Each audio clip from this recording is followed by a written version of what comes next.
ఇక వృశ్చిక రాశి వారి యొక్క ఫలితాలు అయితే ఈ వారం మీ గోచార గ్రహగతులు కనుక చూసుకున్నట్లయితే అనుకూలమైన ఫలితాలు కనపడుతున్నాయి. ముఖ్యంగా భూములు కొనాలన్నా, గృహాలు కొనాలన్నా, బంగారంలో పెట్టుబడులు పెట్టాలన్నా డబ్బు బాగా కలిసి వస్తుందని చెప్పొచ్చు. పెట్టుబడులు పెట్టగలుగుతారు, లాభాలు కూడా పొందగలుగుతారు. నిరుద్యోగులు కూడా మంచి ఉద్యోగ అవకాశాలు కనపడుతూ ఉన్నాయి. కాకపోతే జాగ్రత్తలు తీసుకోవాలి. నిరుద్యోగులకు కొంచెం ఇబ్బందులు కనపడుతూ ఉన్నాయి. ఇంటర్వ్యూలో టెన్షన్లు పడకండి, కానీ ఉద్యోగాలు వస్తాయి. అలాగే విదేశీ ప్రయాణాలు చేయాలనుకున్న వారికి వీసాలు మంజూరు అవుతాయి. కుటుంబ సభ్యులతో కలిపి విహారయాత్రలు చేయాలనుకున్న వారికి అనుకూలంగా కనపడుతుంది. విదేశాలకి వివాహాది శుభకార్యాలు ఎదరికి వెళ్ళడం కానీ, పెళ్ళిళ్ళు కుదరడం కానీ జరుగుతాయని చెప్పచ్చు.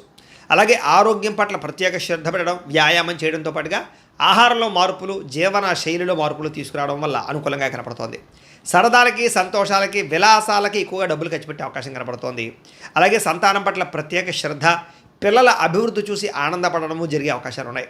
మీరు గతంలో కొన్న భూములకి రేట్లు పెరుగుతాయి. ఫిక్స్డ్ డిపాజిట్లు, పాలసీలకు సంబంధించినటువంటి ఈ యొక్క మెచ్యూరిటీ వచ్చి మీకు డబ్బులు పొందే అవకాశాలు ఉన్నాయి. దాచుకున్న డబ్బులు వృద్ధి అవుతాయని చెప్పొచ్చు. అలాగే పెట్టుబడులు దేంట్లో పెట్టినా సరే, షేర్లు కానీ, ట్రేడుల్లో కానీ డబ్బులు పెట్టినా సరే ఒకసారి జాతక పరిశీలన చేయించుకుని పెట్టినట్లయితే మీకు లాభాలు కనపడుతూ ఉంటాయి. అయితే ఆదర్శవంతమైనటువంటి జీవితాన్ని గడుపుతారు. అందరూ మిమ్మల్ని మెచ్చుకునేలా బిహేవ్ చేస్తారు. అలాగే పెద్దలకు సంబంధించినటువంటి ఆస్తులు సంక్రమించే విషయంలో ఏమైనా ఇబ్బందులు ఉంటే తొలుగుతాయి.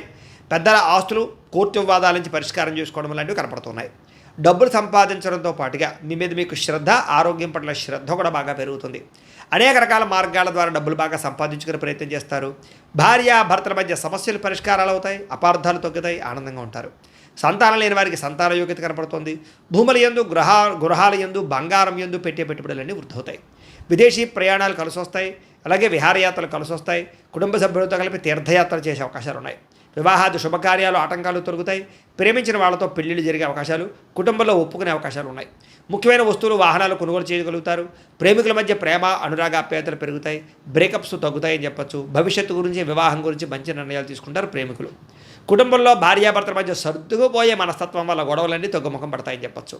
ఇతర దేశాల్లోని భారతీయులందరికీ కూడా గ్రీన్ కార్డులు లభించే అవకాశాలు కనపడుతున్నాయి. ఆర్థికంగా కూడా చాలా బలపడతారు. అనవసరమైనటువంటి ఖర్చులు తగ్గించుకోగలుగుతారు. ముఖ్యమైనటువంటి అప్పులు తీర్చడం కానీ లేదా ఆర్థిక ప్రగతి కానీ కనపడుతోంది. ప్రేమించిన వ్యక్తులతో శారీరకంగా కలుస్తారని చెప్పచ్చు. వివాహ ప్రయత్నాలు సఫలీకృతమవుతాయి. ఉద్యోగ ప్రయత్నాలు లాభిస్తాయి. విద్యార్థులు కూడా చదువు పట్ల ఆసక్తితో పాటుగా మార్పు అది బ్రహ్మాండంగా కనపడుతోంది. అలాగే విదేశాల్లో ఉద్యోగాలు చేసేవారు కూడా ఉద్యోగ అవకాశాలు, ఉద్యోగ మార్పులు కనపడుతూ ఉన్నాయి. స్త్రీలకి మిద్దె తోట, వ్యవసాయాల పట్ల ఆసక్తి, ఇంటిని అందంగా తీర్చిదిద్దడంతో పాటుగా అందం పట్ల ఆసక్తి పెరుగుతుంది. ఉద్యోగపరంగా, వ్యాపారపరంగా స్త్రీలకి మంచి అవకాశాలు వస్తాయి. వ్యాపారస్తులు కూడా వ్యాపార లాభాలతో పాటుగా వ్యాపారాన్ని విస్తరింపజేయగలుగుతారు. మొండి బకాయిలు వసూలవుతాయి. కాబట్టి కాలం అనుకూలంగా ఉంది కాబట్టి కాలాన్ని సద్వినియోగపరచుకోవాల్సిందిగా తెలియజేస్తూ